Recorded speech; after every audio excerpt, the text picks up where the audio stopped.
Yes. Yes. No. Oh, Hindi മാസ്റ്ററല്ലേ? Oh, you're great. 10 മണിക്ക് വരാമെന്ന് പറഞ്ഞിട്ട് കൃത്യമായി 9:55 എത്തി. Oh, it's perfectly all right. Please come in. Please. Take your seat. Please take your seat. Sit down. ഞാൻ കൃത്യനിഷ്ഠയുള്ള ഒരാളാണ്. ഇക്കാലത്ത് കൃത്യനിഷ്ഠയുള്ള ആൾക്കാരെ കാണുന്നത് വളരെ വിഷമമാണ്. എന്റെ അച്ഛനും വലിയ കൃത്യനിഷ്ഠയുള്ള ആളായിരുന്നു. ആ തോന്നി. ബ്ലഡിലുള്ളതാണ്. 10 ഗുണം 10 ഗുണം. സാർ, എന്റെ മോളുടെ ഹിന്ദി വളരെ വീക്കാണ്. നന്നായി. നന്നായി, ഞാൻ പറഞ്ഞു കൊടുക്കാം.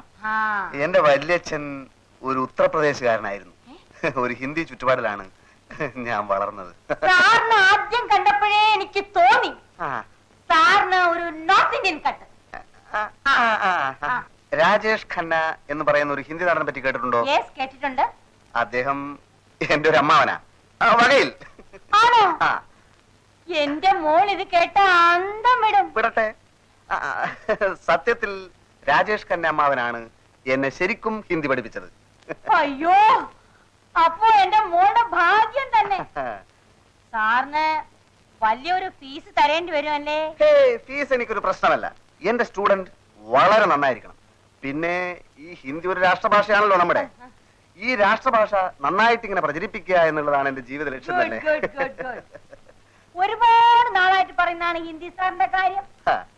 ഇങ്ങനെ ഒരാളെ കിട്ടാനായിരിക്കും ഇത്രയും നാൾ വൈകിയത്. പിന്നെ എനിക്ക് എന്റെ സ്റ്റുഡന്റിനെ കാണാൻ നേരമായി. ഓ, 10 o'clock. കൃത്യനിഷ്ഠ.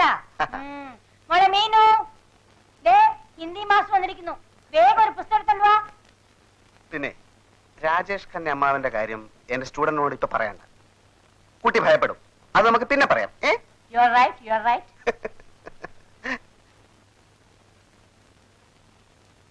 മീനു, ഇതാണ് ഹിന്ദി മാസ്റ്റർ രാജേഷ്. ഞാൻ സാറിന്റെ പേര് ചോദിക്കാൻ മറന്നുപോയി. ഭക്ത ഖന്ന. യെസ്, ഭക്ത ഖന്ന. അപ്പോ നമുക്ക് തുടങ്ങാം പന്ന സാറേ. ഖന്ന. സോറി, ഖന്ന സാറേ. ആദ്യം വെറും പരിചയപ്പെടൽ. സ്റ്റുഡന്റിനെ എനിക്ക് ഇഷ്ടപ്പെട്ടു. നാളെ ക്ലാസ് തുടങ്ങാം. എനിക്കൊന്ന് പ്രിപ്പയർ ചെയ്യാനുണ്ടേ. ഏത് ക്ലാസ്സിലാ? ഫസ്റ്റ് ബികോമിന്. അപ്പോ കുടിക്കാൻ എന്തെങ്കിലും? വേണ്ട, നാളെ കാണാം. ഞാൻ പോകുന്നു. ഞാൻ പറഞ്ഞുതരാം.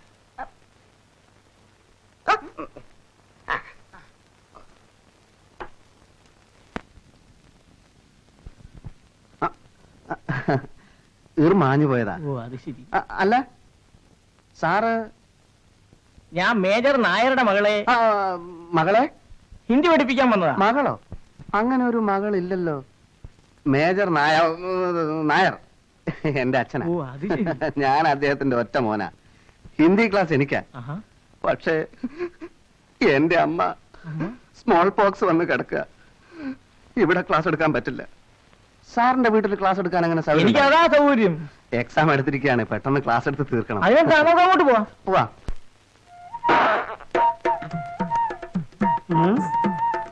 എന്താണ് മേജർ സാറേ മുഖത്തൊരു ചളിയർച്ച ഭാവം? ഒന്നുമില്ല. എന്നാൽ എന്തൊരു മനസ്സിലുണ്ടല്ലോ. ആര് കോഴിക്കുഞ്ഞോ? കൊറേ കാലയിലെ കണ്ടിട്ട്. ഞാൻ അല്പം ബിസിയായിരുന്നു വെച്ചിട്ട്.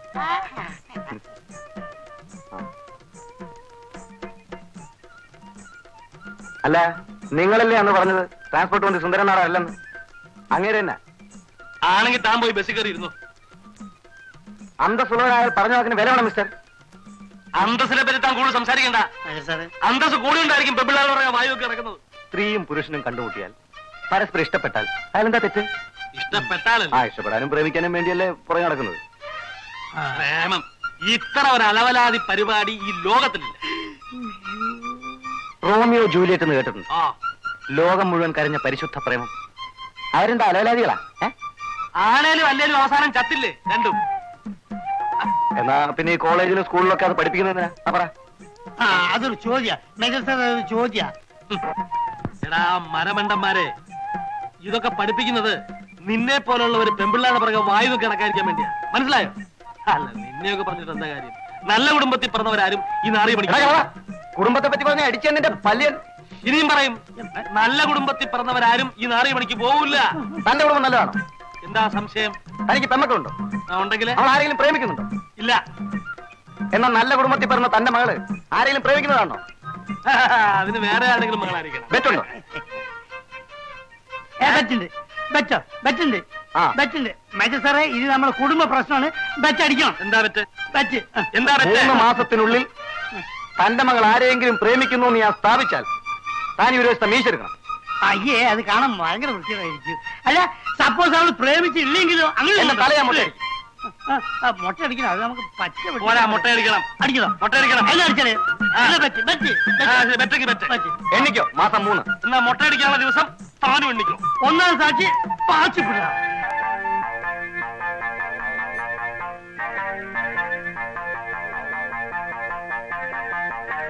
ഒന്ന് ചോദിച്ചോട്ടെ, അതിപ്രശസ്തനായ ഒരു ഫയൽവാൻ ഈ ഭാഗത്ത് എവിടെ താമസമുണ്ടല്ലോ, അദ്ദേഹത്തിന്റെ വീട് അറിയാമോ? പേരെന്താ? എന്റെ പേര് കോല. ഫൈൽവാന്റെ പേര്? ഫയൽവാൻ വാസുപിള്ള. ആ, താനെന്തിനാ ഫൈൽവാനെ കാണുന്നത്? അദ്ദേഹത്തിന്റെ കഴിവുകളെ പറ്റി പലരും പറഞ്ഞു കേട്ടിട്ടുണ്ട്. ആ വീരശൂരന്റെ ശിഷ്യനാകാൻ അടിയൻ ആഗ്രഹിക്കുന്നു. ഫൈൽവാൻ വാസുപിള്ള അത്ര വലിയ മിടുക്കനാണെന്ന് എനിക്ക് തോന്നുന്നില്ല. അനാവശ്യം പറയരുത്. ഇതുവരെ അദ്ദേഹത്തിന്റെ ശിഷ്യനാകാൻ കഴിഞ്ഞില്ലെങ്കിലും ആ മഹാന് വേണ്ടി ഏകലവ്യനെ പോലെ എന്റെ വിരല് മുറിച്ചു കൊടുക്കാൻ പോലും ഞാൻ സന്നദ്ധനാണ്. വെറുതെ വിരൽ കളയണ്ട. നിങ്ങൾ പറയുന്ന യാതൊരു കഴിവും അയാൾക്കില്ല. മിണ്ടരുത്. ഇനി ഒരു അക്ഷരം മിണ്ടിയ അടിച്ചു തന്റെ പല്ല വെക്കും. അത്ര വലിയ ഗുരുഭക്തിയാണോ? എന്നാൽ അതൊന്ന് കാണണമല്ലോ. ഫൈൽവാൻ വാസുപിള്ള ഒരു തെണ്ടിയാണ്. ക്ഷമിക്കണം, എന്റെ ഗുരുവിനെ പറ്റി പറഞ്ഞപ്പോൾ എനിക്ക് നിയന്ത്രിക്കാൻ കഴിഞ്ഞില്ല. ഈ അടി എനിക്ക് കിട്ടിയ അംഗീകാരമാണ്. നിനക്ക് എപ്പോ വേണമെങ്കിലും വന്ന് ഗുസ്തി പിടിക്കാം. ഞാനാണ് ഫൈൽവാൻ വാസുപിള്ള. ഗുരു, നീ എന്തിനാണ് ഈ ലോകത്തുള്ള പെണ്ണുങ്ങളൊക്കെ പറ്റി അപവാദം പറയുന്നത്? അല്ല, നീയല്ലേ പറഞ്ഞ ആ ജാനുവിന് ഗർഭാണ്, വയറ്റിൽ കുട്ടിയാന്നൊക്കെ. ഡോക്ടർ ഓപ്പറേഷൻ ചെയ്ത് കട്ടിയാന്ന് പറഞ്ഞല്ലോ. അല്ല, നിനക്ക് ഈ ബോർഡ് എഴുതി നടന്നാ പോലെ. എന്തിനാ ഇത് അപവാദം? ആ, പാച്ചേട്ടാ, പാച്ചു എന്ന് വിളിച്ചാ മതി. എന്താ പാച്ചേട്ടാ? ആ, പറ്റെത്ര രൂപയായി? കയ്യെടുക്ക്. 310 രൂപ. 310? ഇതെന്താ അക്ഷയ മാത്രം? അല്ല, ചെമ്പ് മാത്രം. അല്ല, തന്നാലും തീരുന്നില്ല. ആട്ടെ, കറക്റ്റ് കണക്ക് പറ. 310 രൂപ 25 പൈസ. നിന്റെയൊക്കെ കണക്ക് എന്റെ മനസ്സിലുണ്ട്. അത്രയല്ലേ ആയുള്ളൂ. ആ, 400 തികഞ്ഞില്ലല്ലോ. ഉം. പാച്ചേട്ടൻ പോയി. ഹ, ഇനി കട ഇവിടെ ഇട്ടേച്ച് ഞാൻ അവിടെ പോണോ? ഓ, അതല്ല പാച്ചേട്ടാ. ഏതായാലും വാച്ചാച്ചാ. ഒരു പാക്കറ്റ് വിൽസും ആ. ഇതേ 2 പഴവും. ആ, സപ്പോസ് പഴം ഇതേ തന്നെ വേണോ? ഒരു 5 രൂപ എടുത്തോണ്ട് വച്ചിട്ട് അപ്പൊ 400 തയ്യോ? എടാ, നിന്റെ തന്തയല്ല എനിക്ക് ഇവിടെ കട വെച്ചെന്ന് അറിയോ? എടാ, മനുഷ്യനാലേ കുറച്ചൊക്കെ ഒരു ഇതൊക്കെ വേണം. സപ്പോസ് എന്തെങ്കിലുമൊക്കെ വേണം. അല്ല, ഈ കണക്കിന് പോയി നീയൊക്കെ എന്നെ റോഡാധാരാക്കല്ലോ അല്ലേ? അപ്പൊ പാച്ചേട്ടൻ ഞങ്ങളോടെ കൂടാമല്ലോ. എന്തൊരു തെണ്ടാനോ? ആ. ഏ? ചേടാ, നിങ്ങളെ പറച്ചിൽ കേട്ടാതൊന്നും എനിക്ക് നോട്ടടിയാ തൊഴിലൊന്നും. എന്റെ കൈ കാശുണ്ടേ തരുവോ? ഇല്ലാഞ്ഞിട്ട്. ആ, ഉണ്ടെന്ന് തരുമോ ഇല്ലാഞ്ഞിട്ടല്ലേ എന്ന്. അപ്പൊ സപ്പോസ് ഉണ്ടെങ്കിലും തരില്ല. ഇങ്ങനെ വായും പൊളിച്ചാർന്നാൽ എവിടുന്ന് ഉണ്ടാവും? കോളേജ് വെക്കേഷൻ അല്ലേ? ഒന്നുകിൽ വീട്ടിൽ പോവുക, അല്ലെങ്കിൽ സപ്പോസ് ഇതിന് ജോലിക്ക് പോവുക. ഇപ്പൊ തെണ്ടാൻ വരെ യൂണിയൻ മെമ്പർ ആവണം. മെമ്പർഷിപ്പിനുള്ള കാശുണ്ടെ പിന്നെ എന്തിനു തെണ്ടുന്നത്? നീ എന്ത് ജോലിയും ചെയ്യും? എന്റെ മാന്യതയെ ചോദ്യം ചെയ്യാത്ത എന്ത് ജോലിയും ചെയ്യും. മാന്യതയോ? നിനക്കുണ്ടത്? ആ, നീ ഏതായാലും ഒരു കാര്യം ചെയ്യും. ഇവിടെ വന്നിരിക്കുന്ന ആ കിഴവേ മേജറില്ലേ, ആ പെൺകോന്തനോ? ആ, അയാളുടെ വീട്ടിൽ ഈ അല്ലറ ചില്ലറ ജോലിക്കൊക്കെ ഒരാളെ വേണം. നീ